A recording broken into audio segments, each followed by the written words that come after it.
gave names to all cattle.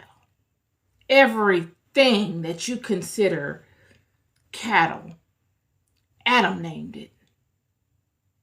And to the fowl of the air, all the birds, every bird that you see, Adam named them.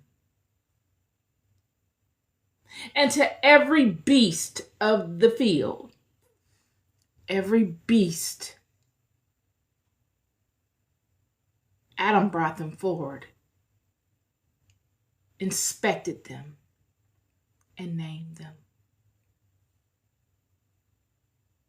But for Adam, there was not found a helpmeet for him. And Adam doing what he was created to do. I'm going to get into this as to why I say he's doing what he was created to do. He found himself the Lone Ranger in doing so. You see, Adam is out in the environment. He's paying attention to his environment. In order for you to come upon something and name it, friend, and for God to respect you in doing so, you must have inspected that thing. You see, to name something means to put a label on it, to be able to come to an understanding of the fullness of it, and then to be able to stamp a title on it, to categorize it, to create a link between that perspective, that idea, that integral aspect that you see in it and it. That's what naming is. Adam is in the world, and he is busying himself with paying attention to what is going on in the world. And in him doing so, he inspects all the players in this world that is with him. He's the only man. There's no one else besides him. So all he has to interact with are the animals. He's inspecting what they're doing. He's seeing how they move and what they do when they move and how they interact with one another. And he's judging them objectively in a righteous way. He's observing them. And out of his judgments, his righteous judgments, and out of his observations, he is able to come to a conclusion and name it. I'll read it again. And Adam gave names to all cattle, every single thing. He observed every single thing and named it. And to the fowl of the air, observed every single bird and named it. To every beast of the field, every single beast and named it. But for Adam, there was not found a helpmeet for him. He's the only one able to do this. For the Bible to convey that Adam did not have an adequate helpmeet was not a sexual innuendo saying, well, Adam has now passed this new leg of the journey. Okay, he doesn't have any ability to find any comfort. It didn't say that. It says, but for Adam, there was not found an adequate helpmeet for him. There was no one else to help him name and observe, to hold accountable.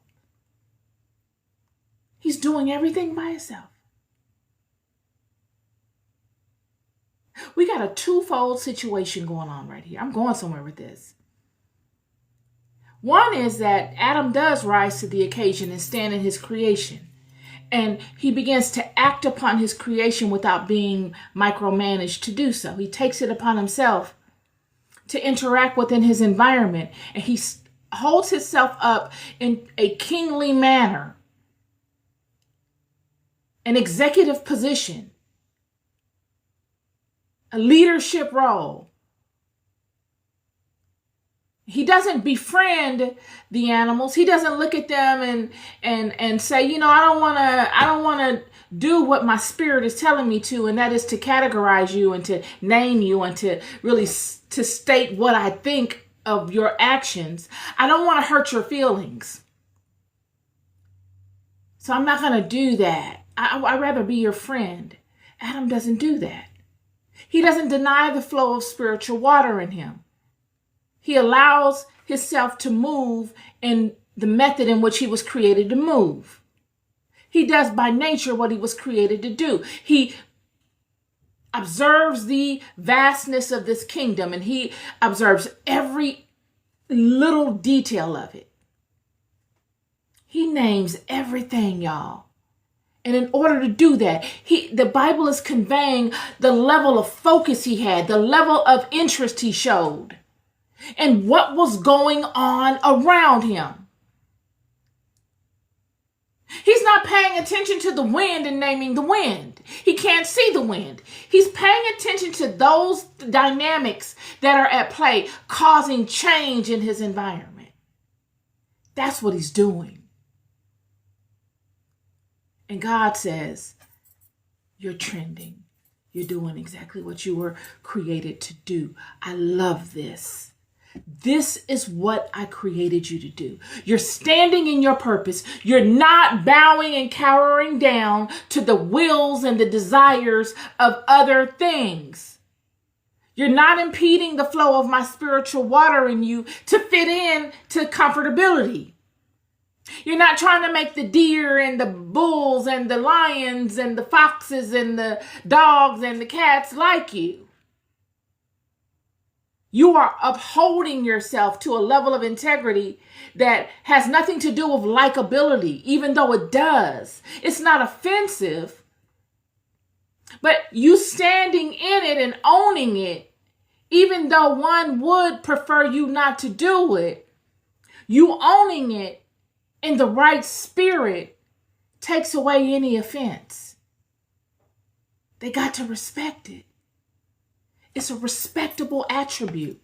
It's honorable. You're moving honorably as a king because you are king. The only disintegrous thing that could come about is if you did not do this.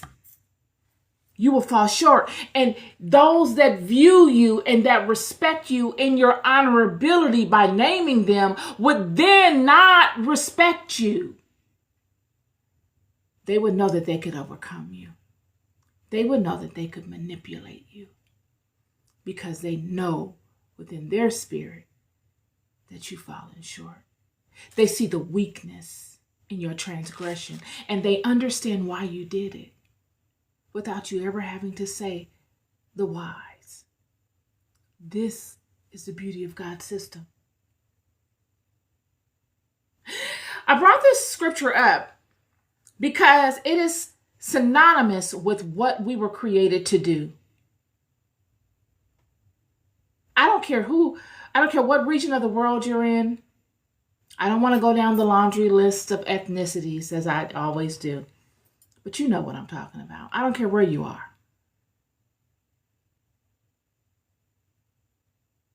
You were created to name. You were created to stand in your sovereignty and to convey what you see in the world around you. That is your creation.